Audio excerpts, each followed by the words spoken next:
नमस्कार मैत्रिणींनो, आपल्या या लॉंग व्हिडिओमध्ये तुमचं खूप खूप स्वागत आहे.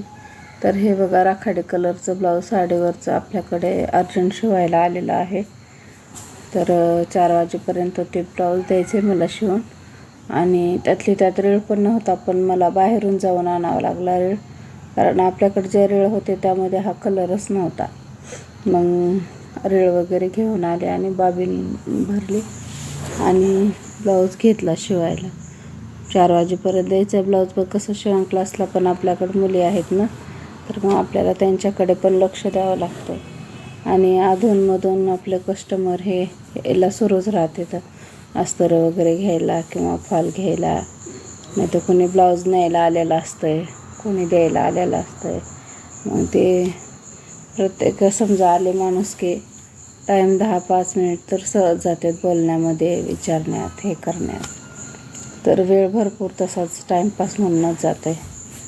तर बघा, हे ब्लाऊज घेतलं आहे मी शिवायला. आणि हे आता ब्लाऊज पूर्ण केल्याशिवाय काय उठणार नाही मी. तरी अस्तर वगैरे आधी जोडून ठेवलेलं होतं मी. आता फक्त जोडून पूर्ण तयार करणार आहे ब्लाऊज.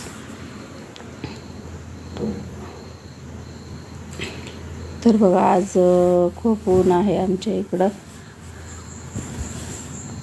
दुपारच्या वेळेस तर एवढं पत्रा तापतंय ना की बसू पण वाटत नाही आतमध्ये, एवढी गरमी होती आहे. आणि फॅनची पण खूप हवा गरम लागते.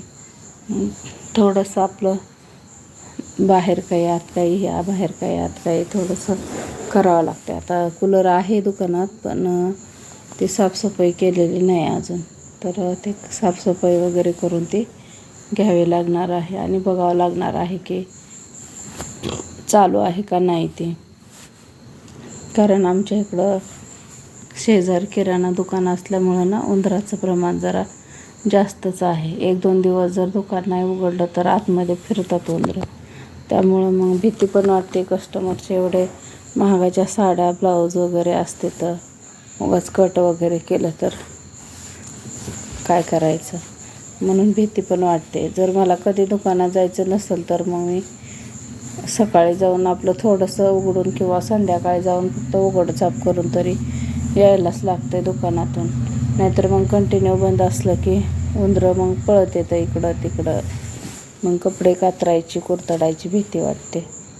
आणि कसं, आमच्या म्हणजे दुकानाला खेटूनच किराणा दुकान आहे ना मोठं, त्यामुळं ते उंदराचं प्रमाण जास्त आहे तिथं. तर हे बघा, कटोरी वगैरे जोडून झाली आहे फ्रंटला. आता क्रॉसपट्टी जोडते.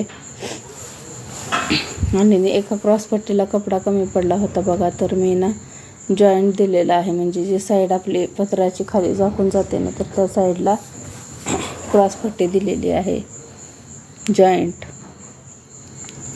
तर बघा, आता काय असं काय दाखवू शकत नाही मी, कारण खूप घाईमध्ये शिवायले ब्लाऊज हे. तर बघा, हे कटोरी जोडून झाली, क्रॉसपट्ट्या वगैरे जोडून झाले. तर आता बटन पट्ट्या वगैरे घेते लावायला. थोडंसं हे लेवलमध्ये करते. तर बघा, कपडा थोडासा, हे आपलं गळ्याचा जो भाग आहे ना कट करून झालेला राहिलेला, तर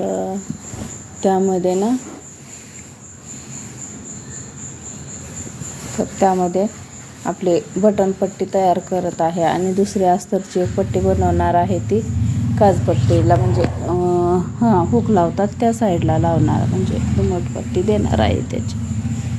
तर हे बघा, जी पट्टी वरतून येणार आहे ना, आपण बटन वगैरे लावतो ती, तर मी ब्लाऊजच्या कापडाचीच बनवलेली आहे. अस्तरचा कपडा नाही वापरला मी. ब्लाऊजचा कपडा होता थोडा शिल्लक गळापट्टीमध्ये.